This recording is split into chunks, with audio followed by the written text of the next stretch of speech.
En élevage allaitant, le taureau ou l'IA, qui est le plus efficace?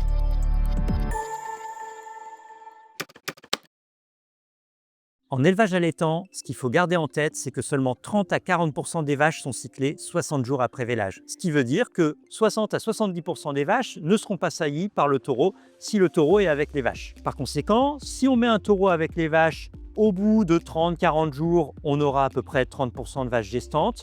Si l'éleveur insémine en observant des chaleurs, on aura une moindre efficacité de cette pratique. Par contre, si on associait synchronisation des chaleurs et insémination, finalement, on a de très bonnes performances. On synchronise, on insémine 10 jours plus tard. Les vaches sont réinséminées quand elles reviennent en chaleur 3 semaines plus tard pour celles qui n'étaient pas gestantes. Elles sont échographiées au bout de 30-40 jours. Les vaches non gestantes sont réinséminées après synchronisation et ainsi, on peut avoir 80% de vaches gestantes au bout de 40 jours.